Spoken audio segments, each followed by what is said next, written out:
Welcome to RN Reddy IT school. ఈరోజు మనతో పాటు job guarantee student Shashi Kiran ఉన్నాడు.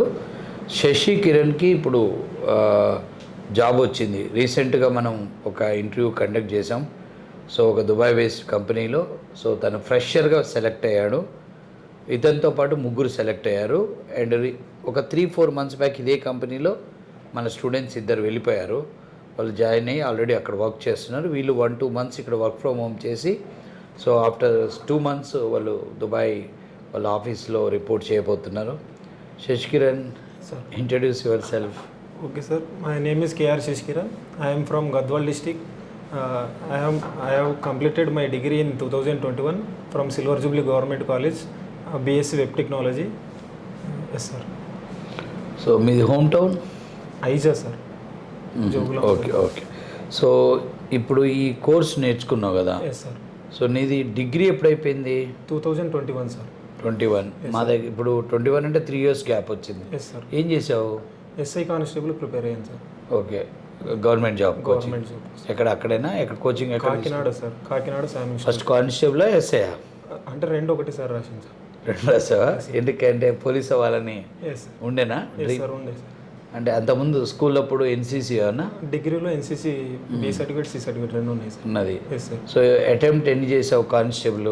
Only one sir. SI? Only one sir. So ఏమైంది result? అంటే కానిస్టేబుల్ 5 marks వెళ్ళింది. ఎస్ఐ అయితే రాలేదు సార్.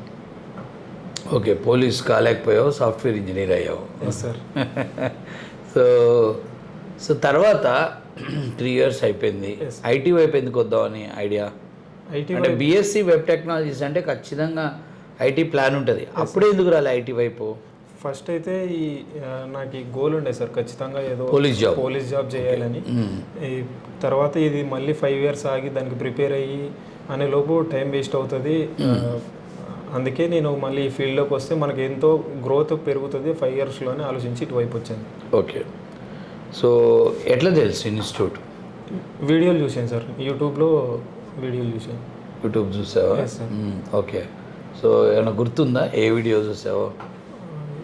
ఏ వీడియో అంటే అంటే నేను అనేది ఒక వీడియో చూసి ఎమ్మటే బ్యాగ్ పట్టుకొని వచ్చినవా? లేదు సార్. లేకపోతే ఒక couple of months, couple of days అలా అబ్జర్వ్ చేస్తూ వచ్చావా? కపుల్ ఆఫ్ మంత్స్ అంటే ఒక నెల మొత్తం వీడియోస్ ఏవేవి ఉన్నాయో మొత్తం అవి ఫాలో చేసి. అంటే టెక్నికల్ వీడియోసా ఇంటర్వ్యూలా? Interview videos sir. ఇంటర్వ్యూ, జాబ్లో వచ్చిన ఇంటర్వ్యూ ఇలాంటి. సో ఇలా వస్తే నేను కూడా ఇంటర్వ్యూ ఇస్తా అనుకున్నావా? అంటే ఫస్ట్ ఇక్కడ జాయిన్ అయినప్పుడు అదో చిన్న గోల్ అయితే ఉంది సార్. జాబ్ వచ్చినప్పుడు ఒక బిట్ వీడియో ఇద్దాం ఇలా ఇంటర్వ్యూ ఉండాలి సార్, అది అనుకున్నాను. ఈరోజు అది అంటే అన్ని వీడియోస్ అయితే కంప్లీట్ చేశాను సార్. చేసిన తర్వాత ఇక్కడికి వచ్చి కూడా ఒక 3 times ఇక్కడ ఎంక్వైరీ చేసి ఇది జెన్యూన్ అని 3 times ప్రూవ్ అయింది.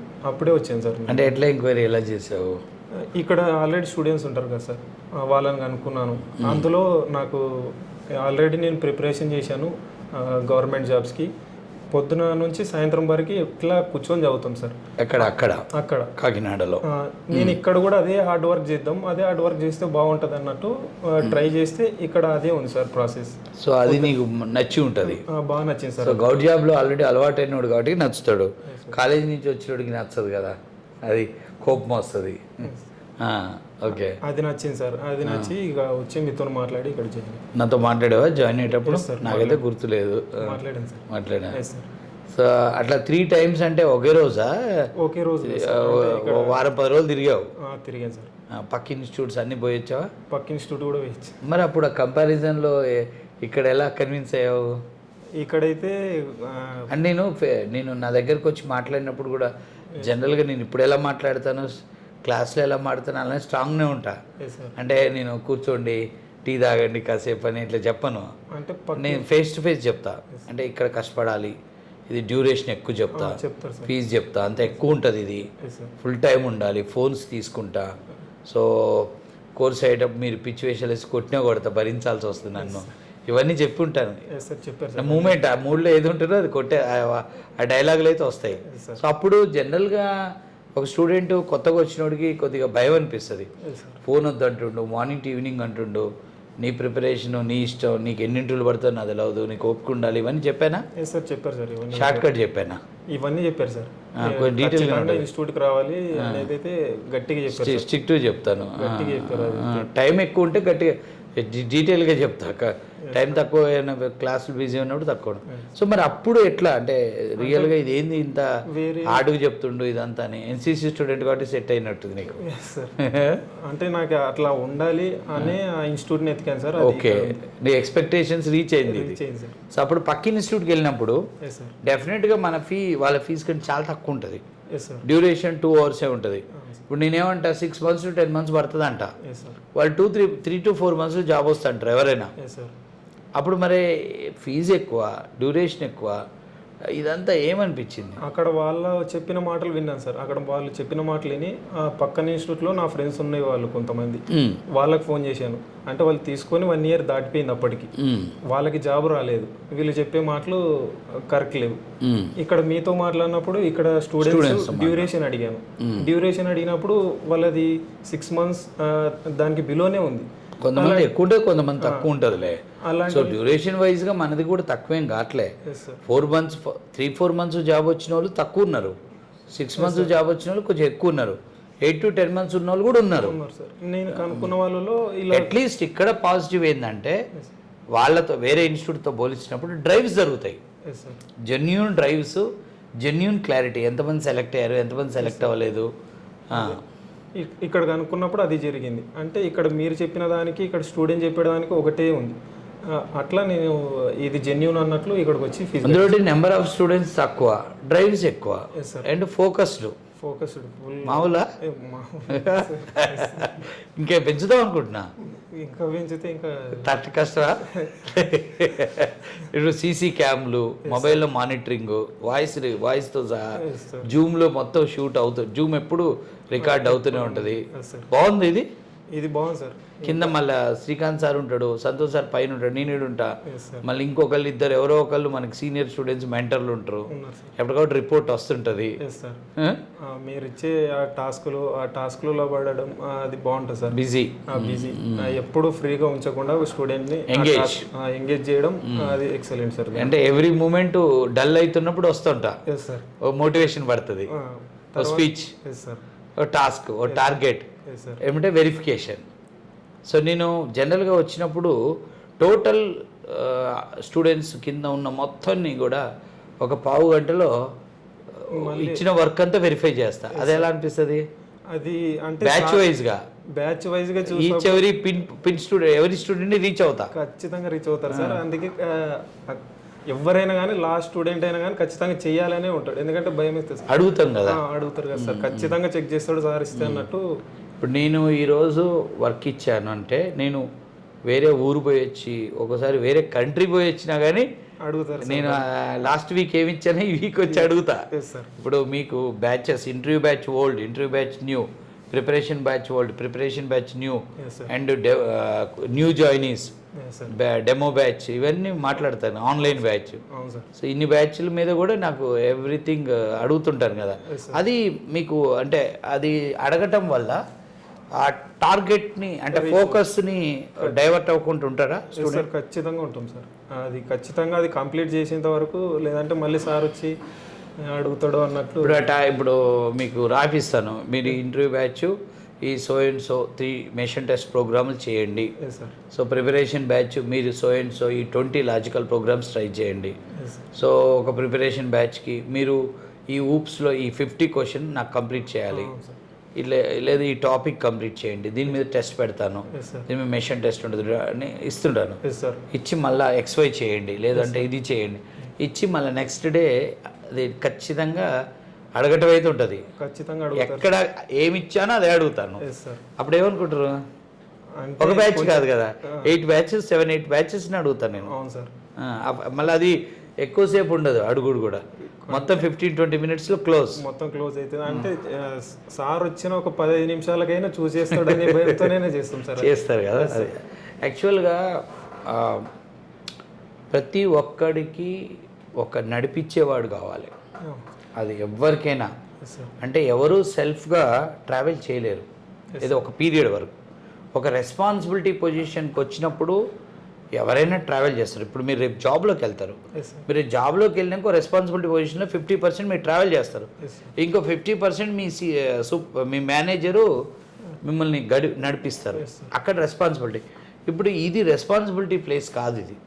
ఇది మీరు అంటే ఒక లెర్నింగ్ సెంటర్కి వచ్చినప్పుడు మీకు తెలియదు ట్రావెల్ ఎట్లా చేయాలి. మీరు ఖచ్చితంగా ఇక్కడ ఉన్న ఫ్యాకల్టీసు నేను అందరం కూడా మిమ్మల్ని టార్గెటెడ్గా ఫోకస్డ్గా వర్క్ చేయించాలి.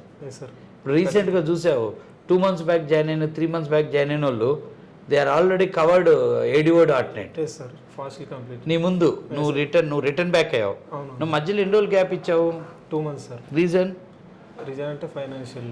ఓకే, సో అప్పుడు రిటర్న్ వచ్చాక ఆ టైంలో ఒక 1 month నువ్వు షాక్ అయ్యావు. Yes sir. వాళ్ళు జాయిన్ అయిన 10 రోజుల్లో ADO ప్రోగ్రామ్ రాయించా. సార్ 1 monthలో డ్రాప్ డౌన్ లిస్టులు గ్రిడ్ కస్టమైజేషన్కి వెళ్ళదు అంటే స్టైల్ మార్చా. సార్ మీ స్టార్టింగ్ మీ జాయిన్ అయినప్పుడు ఏం చేసావంటే మాడ్యూల్ వైజ్కి వెళ్ళా. సార్ సో అక్కడ నాకు ఏమనిపించింది అంటే C# అంతా నేర్చుకున్నాక ASP అన్నప్పుడు వెబ్ చూడండి వీనికి కిక్కు రాదు, సార్ డేటాబేస్ చూడండి కిక్కు రాదు. ఇప్పుడు అది చూడకుండానే వీడు డైవర్ట్ అవుతాడు, డ్రాప్. అందుకని ఏం చేస్తున్నానంటే first basic C# minimum logics రాశాడు, అయిపోయింది. నెక్స్ట్ ఇమీడియట్గా వెబ్ పేజ్ ఒకటి రాపిస్తా, ASPలో బేసిక్స్. నెక్స్ట్ ADO బేసిక్స్ తీసుకు మళ్ళా SQL. ఇది ఎలా ఉంది? జస్ట్ 3 monthsలో they almost covered 80 to 90% of the syllabus. వాళ్ళు ఇప్పుడు ఇంటర్వ్యూస్కి రెడీగా ఉన్నారు. 3rd month. అంటే మా ప్రిపరేషన్ మోడల్లో కొంచెం టైం ఎక్కువ పట్టింది. అదేమో కొంచెం ట్రెడిషనల్గా వెళ్ళా, ఇక్కడ కొంచెం అడ్వాన్స్డ్కి వెళ్ళా, ప్రయోగాత్మకంగా వెళ్ళా. నాకు కూడా తెలియదు అది క్లిక్ అవుద్దని, అంటే ఎక్కడ కన్ఫ్యూజ్ అవుతారేమో అది ఇదని భయపడ్డా. సో అది లేదు, మనం అక్కడ చాలా కేరింగ్ తీసుకొని ఇక్కడ వరకు ఇది చేయండి, ఈ టాస్క్ చేయండి అయిపోద్ది అనగానే వాళ్ళు కూడా చాలా ఎనర్జెటిక్ వెళ్ళారు. నువ్వు చూసావు అందులో ఎక్కువ గర్ల్స్ అసలు ఫటాఫట్ ఆడిచ్చేసారు. So almost they are ready. ఆ బ్యాచ్లో కొంతమందిని రేపు మనం జన్వర్క్ షార్ట్ లిస్ట్ చేసాం. జన్వర్క్ కంపెనీకి ట్యూస్డే ఉంది 2nd batch. వేరే స్టూడెంట్స్ లేక వాళ్ళని పంపిస్తున్నాం. ఇప్పుడు వాళ్ళకి ఆఫర్స్ వచ్చినా ఆశ్చర్యం లేదు. 3rd month వాళ్ళు జాయిన్ అయ్యి. సో ఎలా అంటే ఓవరాల్గా ఈ యొక్క జర్నీలో సో నీకు ఏమనిపించింది అంటే సెమినారు, ఈ యాక్టివిటీస్ ఇవన్నీ ఎట్లా అనిపించింది? మెయిన్గా సెమినార్ అంటే నా బ్యాక్గ్రౌండ్కి నేను ఇప్పుడు దాకా మాట్లాడింది లేదు సార్. అంటే స్టేజ్లో మైక్ పట్టుకొని నేను ఫస్ట్ వచ్చిన ఒక 1 week దాకా నర్వస్లోనే ఉన్నా. మైక్ తీసుకొని మాట్లాడడం అది ఇది ఫస్ట్ నర్వస్ అయింది. ఆ తర్వాత బాగా అలవాటు అయింది. ఆ సెమినార్ వల్లే నేను ఇంటర్వ్యూ కూడా మంచిగా క్లియర్ చేయడం. అంటే తెలుగు మీడియం బ్యాక్గ్రౌండ్ ఉందా ఏమన్నా? లేదు సార్, ఇంగ్లీష్ మీడియమే. కాకపోతే మా డిగ్రీలో ఇలాంటివి చేపారు. అంటే ఎక్కడ అకాడమిక్లో ఇవన్నీ ఉంటే సూపర్ లేదని అద్భుతాలు సృష్టించవచ్చు. ఒక ఇంజనీరింగ్ కాలేజీలో మనం మెథడాలజీస్ కనుక ఫస్ట్ ఇయర్ నుంచి ఇంప్లిమెంట్ చేస్తే స్టూడెంట్స్ బాగా తయారవుతారా? ఎస్ సార్, ఖచ్చితంగా. ఫస్ట్ ఇయర్ నుంచే మొత్తం ఈ ఇంప్లిమెంట్ చేస్తే ఒక లెవెల్ అవుతాడు కదా స్టూడెంట్. 4 years అద్భుతాలు చేయించవచ్చు. ప్రతి లాంగ్వేజ్ మీద ప్రాజెక్టులు ఇవన్నీ చేపించచ్చు. సో ప్రాజెక్ట్ చేసావా? చేసాను సార్. ఓకే, ASP MBCలు చేసావా? Okay, ASP.NET. ASPలో అయిపోయింది సార్. MBC లేదు. ఇప్పుడు ఎన్ని ఇంటర్వ్యూస్ అటెండ్ అయ్యావు నువ్వు? First interview sir. First interview luck. First interview, first job on site, ఫ్రెషర్గా ఆన్ సైట్. రియల్ లక్కీ ఇది. మనకి అదృష్టమైందంటే మన స్టూడెంట్ ఆ కంపెనీలో ఉండటం, మనని రిఫర్ చేయటం, వాళ్ళ బాస్ కూడా మన పోయిన 2 స్టూడెంట్స్ని చూసి హ్యాపీ అవ్వటం, పవన్ పర్ఫార్మెన్స్. తర్వాత ఇప్పుడు మన ఫస్ట్ బ్యాచ్లో ప్రకాష్, చందురెడ్డి వాళ్ళు బాగా చేస్తున్నారంట. సో మీరు కూడా వెళ్ళబోతున్నారు. సో టోటల్గా మీరు వెళ్తే మొత్తం మన టీం 5 అవుతుంది. 5 పవన్ 6, పవన్ వైఫ్ 7 మంది ఉన్నారు ఆ కంపెనీలో. సో చెప్పావా ఇంట్లో? చెప్పాను సార్. ఫోన్ చేసి జాబ్ ఎప్పుడు మొన్నే చెప్పావా? అంటే మొన్న చెప్పలేదు. మనకు కన్ఫర్మ్ అయినప్పుడు అంటే అవుతుందని చెప్పావు? అవుతుందని చెప్పాను. ఈరోజు ఆఫర్ లెటర్తో హ్యాపీ సార్. ఏమన్నారు మీ పేరెంట్స్? అంటే ఫస్ట్ జాబే ఆన్ సైట్ అంటే వాళ్ళు చాలా హ్యాపీ. చాలా గోల్డెన్ ఆపర్చునిటీ. మీరు ఫ్రెషర్గా ఒక ఆన్ సైట్ ఎక్స్పోజర్ మీ రెజ్యూమ్లో ఉందంటే రేపు మళ్ళీ అక్కడి నుంచి ఇంకో కంట్రీకి వెళ్ళటానికి జాబ్ అప్లైకైనా, అక్కడైనా ఇంకో జాబ్ అయినా, ఇండియా వచ్చినా కానీ చాలా గ్రేట్ ఎక్స్పోజర్. సో ఒక్కటే ప్రొఫెషనల్గా వర్క్ చేయాలి, హార్డ్ వర్క్ చేయాలి, కష్టపడాలి, టీంతో మంచిగా కనెక్ట్ అవ్వాలి. లెర్నింగ్ ఆ సిన్సియారిటీ ఉందిలే, నేను కనిపెట్టాను నీ విషయంలో. I think so. నీ విషయంలో జరిగింది ఏంటంటే వెల్ డిసిప్లిన్డ్, అంతేనా? అది NCC వాళ్ళు వస్తుందా ఏంటి? ఖచ్చితంగా NCC సార్. NCC అయినా టైమింగ్ ఎంత అది సిస్టమేటిక్ అంటే కష్టపడినప్పుడు జనరల్గా మనం ప్రెషర్ పెట్టి హార్డ్ వర్క్ చేయరా అన్నప్పుడు వేరే వాడికి అది ఆ డిసిప్లిన్ రాదు, కొద్దిగా తక్కువ ఉంటుంది. ఎన్సీసీ ట్రైనింగ్లో ఇలాంటివి టైమింగ్ అంటే 1 సెకండ్ లేట్ అయినా అందరిని కొడతారు సార్, అందరికి పనిష్మెంట్ ఉంటుంది. అట్లా ఒకరిని కొట్టకూడదు అంటే అందరం ఒకటేసారి really unity and discipline sir. NCC మోటోనే యూనిటీ అండ్ డిసిప్లిన్. ఏది చేసినా అందరూ యూనిటీగానే చేయాలి. ఒక్కడు బీఎడ్ కొంచెం నీట్గా చేసుకోకుండా అందరికి పనిష్మెంట్ ఉంటుంది. కాబట్టి అందరం బీఎడ్ సెలెక్ట్ చేసుకొని అందరం ఒకటే టైంకి ఫాలోయింగ్ అవ్వాలి. అక్కడ టైమింగ్ సెన్స్ బాగుంది. Okay, so you are going for Dubai for first job with your batchmates 3 and మీ సీనియర్లు కూడా అక్కడ ఉన్నారు, అందరు కలిసి పని చేయబోతున్నారు. Okay, all the very best. Thank you sir.